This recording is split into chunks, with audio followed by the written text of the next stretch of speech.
Бүгінде Қазақстан аумағында эко жасауға арналған клиникалардың саны жеткілікті. Эко жасаймын деп бел болсаңыз, алдымен сізге керекті анализдер тізімін береді.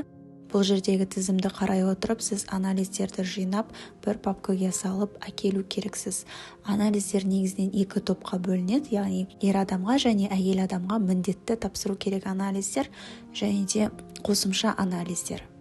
Әйел адамдар тапсыруға міндетті анализдерінің қатарына 20-25 анализдер жатады. Оларға әдетте көп мерзімді және қысқа мерзімді анализдер деп бөлуге болады. Ұзақ мерзімді анализдер ол УЗИ-лар және де флюорография, кейбір кезде кариотип сұралады, кейде ол міндетті емес, және де бір ұзақ мерзімді анализ ол группа крови резус фактор, яғни өмірде бір рет тапсырсаңыз болады. Басқаларының осы тізім бойынша қарасаңыздар, кейбіреулер 10 күндік, кейбіреулер әрбір процедураның алдында тапсырып отыру керексіздер.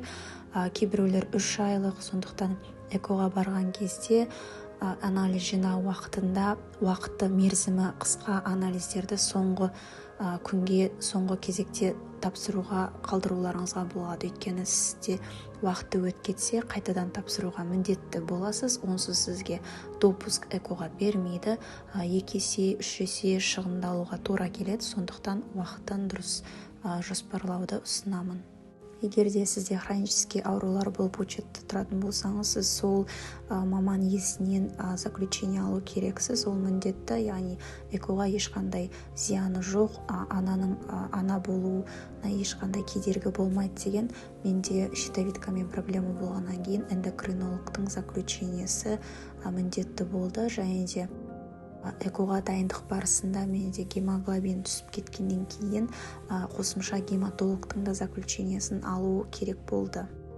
Ер адамдарға тапсыруға міндетті анализдер саны әйелдерден қарағанда аз, және де олар ұзақ мерзімді. Сондықтан осы тізімдегі анализдерді ең алдымен жолдасыңыздан тапсыртқызып алсаңыз болады.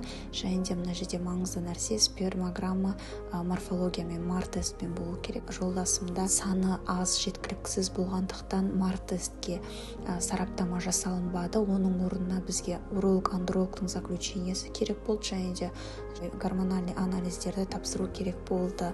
Оларға ЛГ, ФСГ, тестостерон осы анализдерді тапсырды, және де кариотип тапсыртқызды қосымша. Осы анализдердің барлығын жинап болғаннан кейін сіз өзіңіздің тұрғылықты жеріңіз бойынша поликлиникаңызға бару керексіз.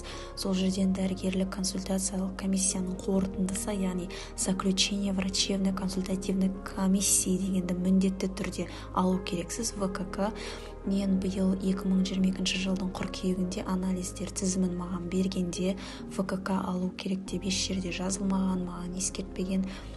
Эко жасайтын орталыққа барғанда ВКК-ңыз жоқ деп мені қабылдамады. Дегенмен де мен аңсаған сәби бағдарламасына қатыспаймын, мемлекеттік квотаға үміткер емеспін, ақылы түрде өтемін десем де ВКК міндетті деді. Сол себепті ВКК-ны алу керексіздер.